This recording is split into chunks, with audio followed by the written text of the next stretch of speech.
পড়তেন মাদ্রাসায়। বাবার স্বপ্ন ছিল ছেলেকে বানাবেন বড় আলেম, কিন্তু হাসান চেয়েছিলেন একজন ক্রিকেটার হতে।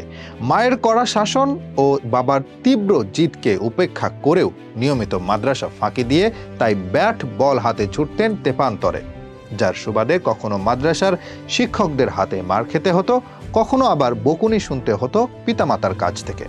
অথচ সেই হাসান মাহমুদই আজ বিশ্বসেরার পথে বাংলাদেশের পতাকাটা নিয়ে যাচ্ছেন অনন্য উচ্চতায়। বাংলাদেশের পেস ইউনিট এখন বিশ্বের অন্যতম শক্তিশালী। টেস্ট, টি-20 কিংবা ওয়ানডে সব ফরম্যাটে পেসারদের পারফরম্যান্স অসাধারণ।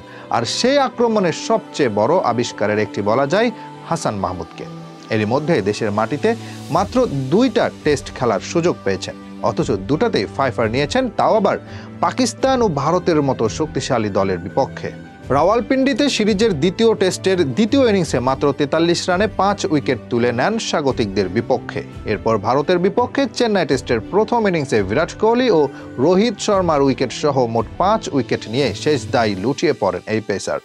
নিজের এমন পারফরম্যান্স দেখিয়ে স্বল্প সময়ে দলের অন্যতম বড় কাণ্ডারিতে পরিণত হয়েছেন তিনি। হাসানের জন্ম হয় লক্ষ্মীপুর জেলায়।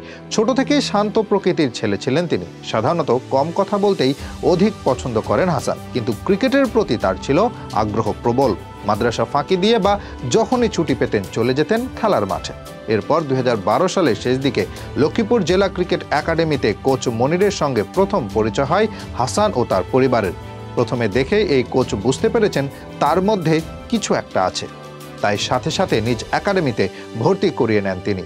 সেখানে সর্বপ্রথম মিডিয়াম পেস বোলার হিসেবে ক্রিকেট খেলা শুরু করেন হাসান। এরপর বিকেএসপিতে সুযোগ পাওয়ার পর থেকে তার বেড়ে যায়। ধীরে ধীরে পুরো দস্তুর একজন ফার্স্ট বোলারে পরিণত হন তিনি। তার এমন বোলিং দেখে সেখান থেকে সুযোগ পেয়ে যান বাংলাদেশের বয়ভিত্তিক দলগুলোতে।